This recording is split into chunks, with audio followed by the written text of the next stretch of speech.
Good morning students. यहाँ पर अपने एनसीईआरटी सीखो चैनल पर क्वेश्चन नंबर 4 चैप्टर 13 का एक्सरसाइज 13.1 से क्लास 10th का अपन सॉल्व कर रहे हैं। यहाँ पर अपन को एक क्वेश्चन दिया गया है क्वेश्चन 4 में कि a cubical block of side 7 centimetre is surmounted by a hemisphere. तो what is the greatest diameter the hemisphere can have, find the surface area of the solid, use pi की value 22.7 अपन को solve करनी है। तो सबसे पहले हम इसका फिगर बना लेते हैं। आपसे क्वेश्चन में ये कहा जा रहा है कि हमारे पास एक क्यूबिकल ब्लॉक है, ठीक है। जो हमारे पास एक क्यूबिकल ब्लॉक है, लीजिए कुछ इस टाइप से होगा। देखिए, एक आपको क्यूब बनाना है। ये 3D फिगर होता है, 3 डायमेंशन में आता है।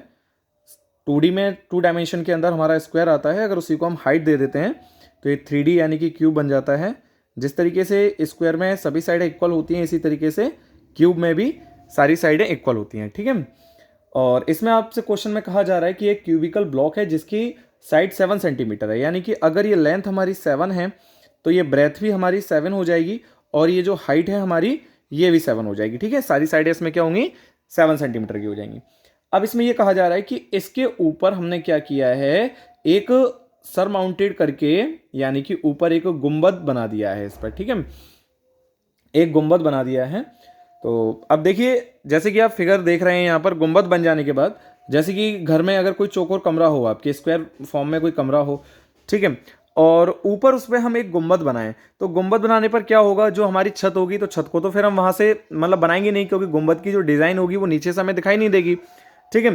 तो इस केस में यहाँ पर पहचानना थोड़ा सा ही कठिन हो जाता है बच्चों को कि यहाँ पर हम फॉर्मूला टोटल सरफेस का लगाएंगे या कर्व्ड सरफेस का लगाएंगे। तो मैं डाउट आपका क्लियर कर देता हूँ यहाँ पर कि जो टोटल सरफेस एरिया है वो हमारी सभी साइडों के लिए लगेगा। अब यहाँ पर जो ऊपर की साइड है उसमें सिर्फ सर्कल का एरिया कटेगा, यानी कि जो हमारा एक गोल गुंबद बन रहा है, तो ये गोल गुंबद में जितना बेस होगा इसका सर्कल वाला वो कट जाएगा, लेकिन बाकी ये जो साइड है ये तो आपकी रहेगी ही रहेगी। इसलिए हम क्या करेंगे, टोटल सरफेस एरिया तो ले लेंगे क्यूब का, और इसमें हम माइनस कर देंगे एरिया ऑफ सर्कल, इसके अलावा ऐड कर देंगे इसमें curved surface area of hemisphere का, ठीक है। चलिए क्वेश्चन करते हैं। सबसे पहले हम यहाँ पर क्या लिखेंगे, ये हो जाएगा फ्रॉम द फिगर, यानी कि हमें फिगर से दिखाई दे रहा है क्या, from the figure it can be observed, it can be observed that the greatest diameter possible for इसमें अपन जो कर रहे हैं इसका फॉर सच हेमिस्फेयर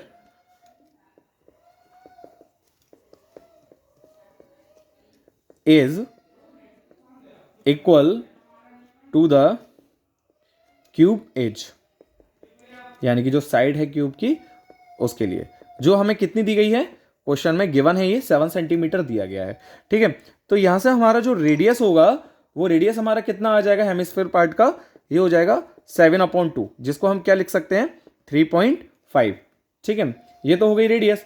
अब हम यहां से अपना फॉर्मूला लगाते हैं जो हमें दिया गया है टोटल सरफेस एरिया। तो ये जो टोटल सरफेस एरिया हमें निकालना है यहाँ पर, तो ये हो जाएगा सरफेस एरिया, यानी कि total surface area of cubicle part. इसके साथ हम ऐड करेंगे curved surface area. Curved surface area में ऐड कर देंगे हेमिस्फेयर का, और इसमें हम माइनस कर देंगे एरिया ऑफ बेस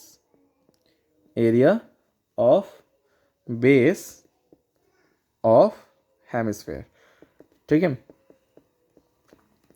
चलिए अपने फॉर्मूले देख लेते हैं। तो हमारा जो टोटल सरफेस एरिया क्यूब होता है, total surface area of cube, उसका फॉर्मूला होता है 6a²। ए हमारी एज होती है जिसको हम साइड बोलते हैं, plus curved surface area of hemisphere का फॉर्मूला होता है 2πr², और एरिया ऑफ सर्कल का फॉर्मूला होता है πr²। यहां से हम फॉर्मूले में ही सॉल्व कर लेते हैं। तो ये हो जाएगा 6a² और 2πr² में से 1πr² हम माइनस करेंगे, तो ये अकेला πr² बचेगा। 2πr² πr² से बड़ा है, इसलिए साइन प्लस का आ जाएगा, ठीक है। अब यहाँ पर हमें साइड कितनी दी गई है, 7 दी गई है क्वेश्चन में, ठीक है। ये आपको बताया था ना, ये 7 सेंटीमीटर हमें इसकी साइड दी गई है, तो यहाँ पर हम लिख देंगे 7 इसका स्क्वायर प्लस पाई की वैल्यू हमें दी गई है 22/7 और रेडियस हमने जो अभी फाइंड आउट किया हमारा कितना 7/2 हो जाएगा, ठीक है, मल्टीप्लाई 7/2 हो जाएगा। इस 7 से ये 7 कैंसिल आउट हो जाएगा, ये 2 से 22 कट जाएगा 11 बार और ये हो जाएगा 6 मल्टीप्लाई 7 का स्क्वायर होता है 49 प्लस 11 7 ये हो जाएगा 77/2, ठीक है। इसको जब सॉल्व करेंगे तो 6 का 49 से मल्टीप्लाई करने पे आ जाएगा 294 प्लस 72 का 2 से डिवाइड करेंगे तो ये आ जाएगा हमारा 38.5 और इसके बाद जब हम इसको आगे सॉल्व करेंगे मतलब कि प्लस कर देंगे तो ये आपका आ जाएगा 332.5 सेंटीमीटर स्क्वायर, ठीक है। तो क्वेश्चन आपको बहुत इजी है ये, अगर आपको फॉर्मूले सारे याद हो जाते हैं तो क्वेश्चन में ऐसा कोई चैलेंज नहीं है कि कुछ हार्ड ट्रिक वगैरह कुछ यूज़ करना है, बस क्वेश्चन का कंसेप्ट अगर आपको समझ में आ जाता है तो क्वेश्चन तो अपन हवा में बिल्कुल आसानी से उड़ा सकते हैं, ठीक है। ऐसा कोई टफ क्वेश्चन नहीं है और अगर फिर भी अगर कोई प्रॉब्लम आती है आप लोगों को तो आप मुझे कमेंट सेक्शन में कमेंट कीजिएगा, तो बिल्कुल उसका मैं आपको कोशिश करूँगा कि जल्दी से जल्दी उसका रिप्लाई करूँ। Thank you.